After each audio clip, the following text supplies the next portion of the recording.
मत रहिए, नबी के स्टेज बेअदबी मत कीजिए। अगर बेअदबी करोगे तो हश्र के दिन मैं खुदा को बोल दूंगा ये आपकी स्टेज के बेइज्जती किया है। बोलबा अल्लाह पाक के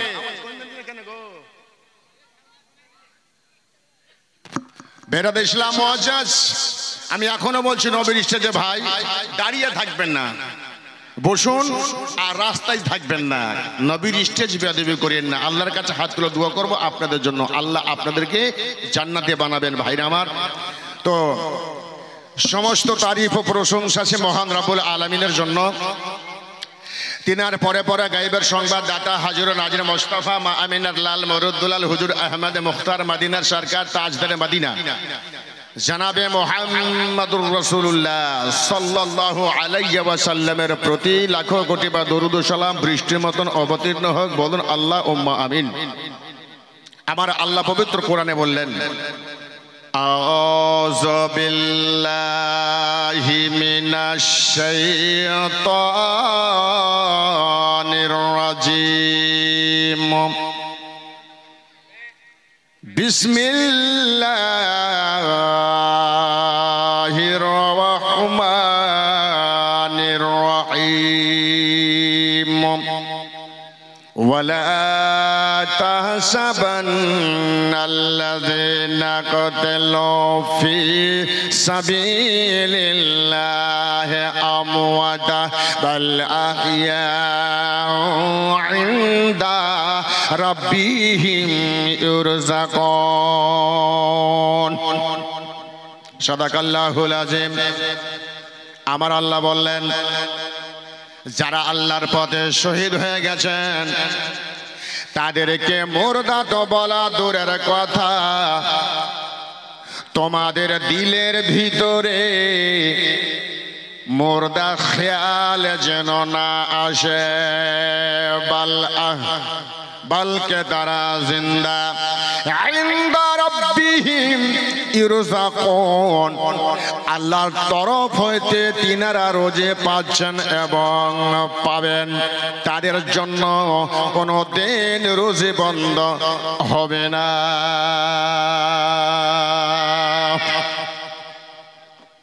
আল্লাহর রাস্তায় যারা শহীদ হয়ে গেছেন, ইমাম হোসেন, ইনারা জিন্দা। বলুন সুবহানাল্লাহ। শেরে খোদা আলী মুর্তজা জিন্দা, হাসনানি কারিমাইন জিন্দা, আলী আকবর জিন্দা, আলী আসগর জিন্দা, আউনা মোহাম্মদ জিন্দা, আবুল কাসিম জিন্দা, আলী আকবর জিন্দা। ভাইরা আমার, আমার পরবর্তী বক্তা যেখান থেকে ছাড়লেন আমি সেখান থেকে শুরু করি নাকি ওখান থেকে শুরু করি? খুব মজা আসবে বাবা, আলহামদুলিল্লাহ। মুআজ্জাজ সামনে কেরাম, তো ইমাম মুসলিম রাদিয়াল্লাহু তাআলা আনহু যখন কুফায় পৌঁছে গেছেন, ইমাম হোসেনের নামে ইমাম মুসলিমের হাতে হাত দিয়া 10 থেকে 12 হাজার মুরিদ হয়ে গেছেন। বেরাদ ইসলাম মুআজ্জাজ।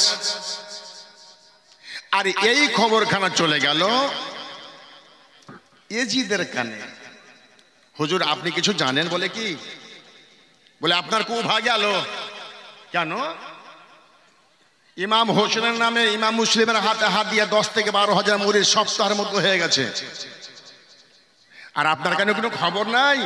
যদি ওই কুফাটাকে বাঁচাতে চাহেন তাহলে ওই নুমানুর বাসীরকে বাদ দিয়ে অন্য কাউকে মন্ত্রী বানান। কাকে বানানো যায়?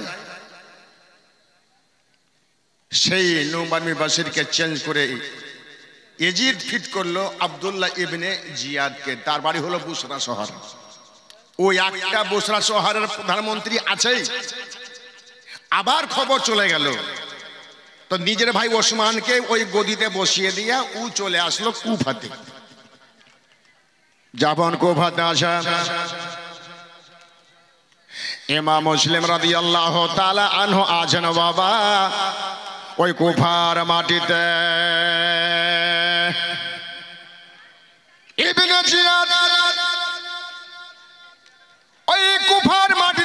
এমন পা রেখেছে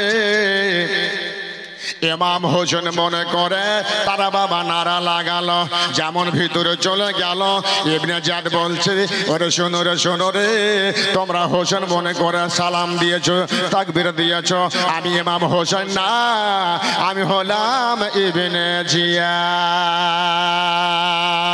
যেই কুরসির মালিক হলো ওই নোমান বিন বাশির, আল্লাহু আকবার। ওই ইবনে জিয়াদ ওই চিঠিখানা এনে নোমান বিন বাশিরকে দিয়ে দিল, আর ওই কুরসির মালিক হয়ে গেল ওই ইবনে জিয়াদ। নোমান বিন বাশির জিজ্ঞাসা করছে, ভাই আমার চেয়ারে আপনি বসবেন, আমার আপত্তি নাই, আমার ভুলটা কি হলো? ইবনে জিয়াদ বলল, শোন, তোমার হাতে কে তরবারি ছিল না, ইমাম মুসলিমকে শহীদ কেন করে দাওনি রে? এই জন্য ওই চেয়ার থেকে তোমাকে বাতিল করে ওই চেয়ারের মালিক আমি ইবনে জিয়াদ হয়ে গেলাম। নোমান বিন বাশির বলেছিল, ওগো ইবনে জিয়াদ, আমি জান দিয়ে দেব, প্রাণ দিয়ে দেব, আমি সব দিয়ে দেব, ইমান ইয়াজিদকে দেব না। এই জন্য বাতিল করা হলো। ইমাম মুসলিম রাদিয়াল্লাহু তাআলা আনহু ওই কোফার মাটিতে আছে বাবা, এমনি ঘোষণা করে দিল, যারা ইমাম মুসলিমের হাতে হাত দিয়ে বায়াত হয়েছে তারা বায়াতকে ভেঙে দাও, আর যদি বায়াত না ভাঙো তার গর্দন মেরে দেওয়া হবে। যেমন এই কথা বলেছে, বলার পরে মা বোনেরা যত মুরিদ হয়েছিল রে মা, সবাই আপন আপন বায়াত ভেঙে দিয়া ইয়াজিদের দিকে হয়ে গেল। ইমাম মুসলিম রাদিয়াল্লাহু তাআলা আনহু চলে গেলেন জামে মসজিদ নামাজ পড়ার জন্য মাগরিবের। 500 জন মানুষ ইক্তেদায় করে নামাজ শুরু করলো, আর ইবনে জিয়াদের লোক বাবা ঝোল বাজাতে বাজাতে প্রচার করে, যারা ইমাম হোসেনের নামে মুরিদ হয়েছে ভেঙে দাও, আর ইমাম মুসলিমকে যারা বাড়িতে জায়গা দেবে তার গর্দান মেরে দেওয়া হবে। এই শুনে 500 জন মানুষ জামাত শুরু করেছিল বাবা।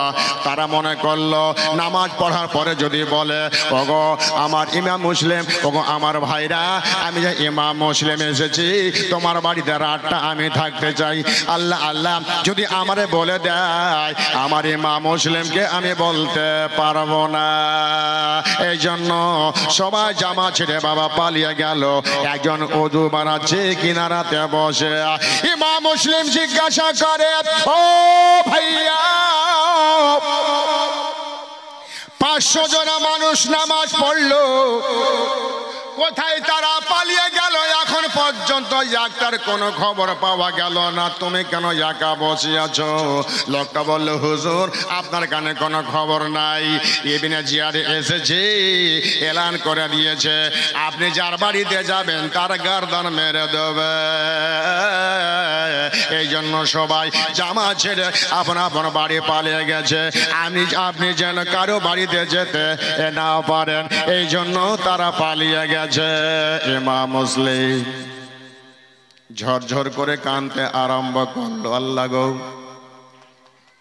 এই কোফার মাটিতে এসে আমার ভাই হোসেনকে আমি চিঠি লিখে দিয়েছি, আল্লাহ আল্লাহ গো, এই চিঠিখানা আমার হোসেন যখন পেয়ে নেবে তখন তারা এই কোফাতে চলে আসবে, আর আসার পরে আমার মতন বিপদে পড়ে যাবে আল্লাহ। তবে আল্লাহ আমার কাছে কোনো ফোনের ব্যবস্থা নাই, হয়তো ফোন থাকলে ফোন করে ইমাম হোসেনকে মানা করে দিতে, ভাই কোফাতে আসিয়েন না।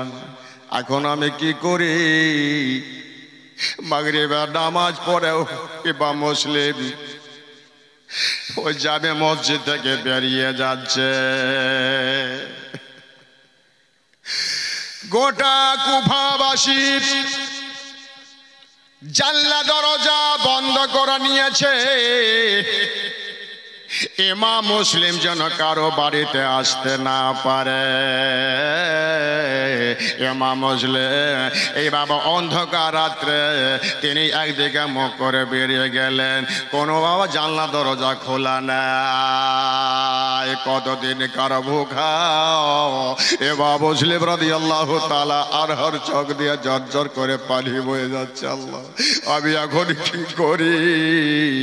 আমি যে আমার ভাই হোসেনকে বিপদে ফেলে দিলাম। নিজের চিন্তা করেন দাও, চিন্তা করছেন ইমাম হোসেনের ব্যাপারটা। কোন দিকে আমি যাব? সামনে একটা লণ্ঠনের আলা দেখা গেল।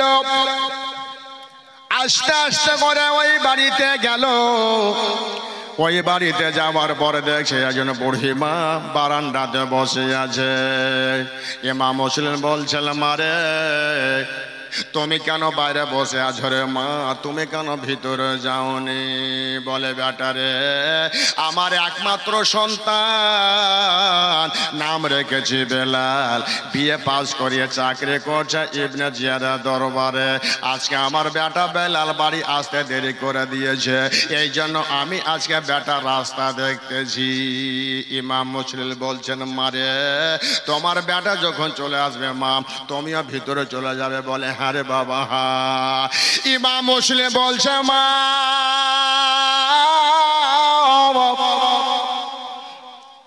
আমাকে বড় পিপাসা লেগেছে, আমাকে যদি মা তুমি একটু পানি পান করাও মা, তোমাদের কিয়ামতের মাঠে পানি দিয়ে শোধ করে দেব মা। মাগো,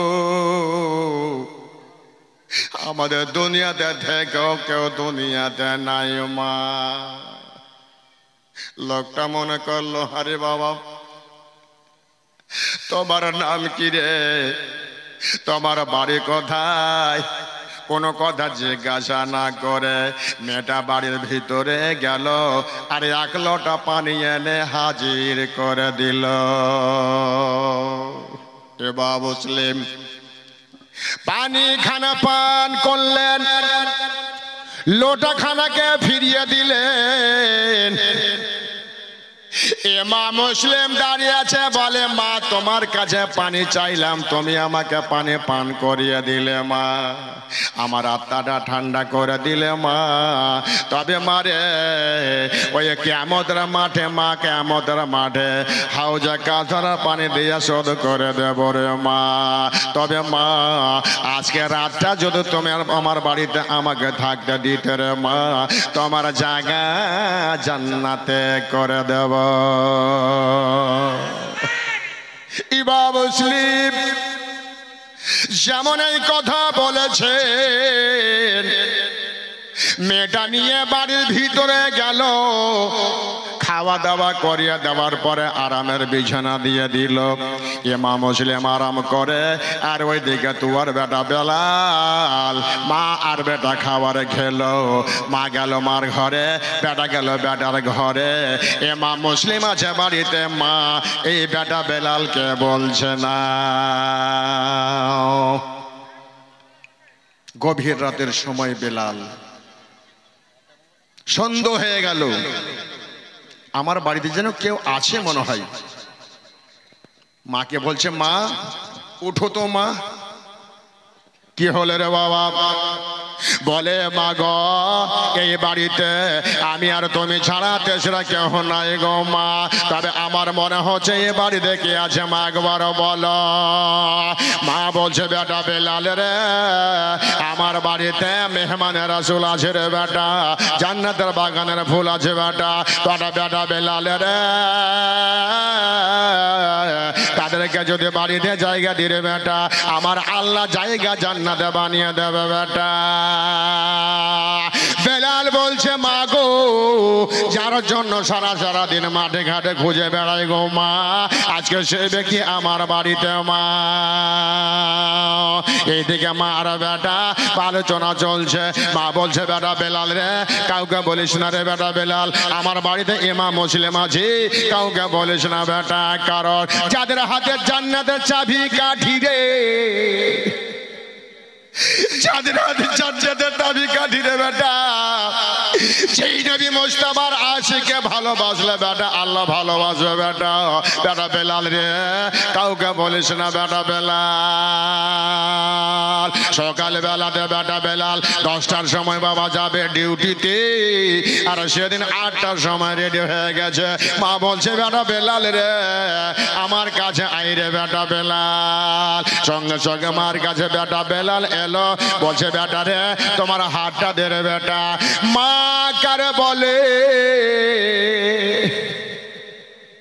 বেটা বেলালের হাতটাকে ধরে মাথার উপরে করে বলছে বেটা বেলাল আমার কসম খারে বেটা বেলাল, আবার বাড়িতে ইমাম মুসলিম আছে বেটা কাউকে বলিস না।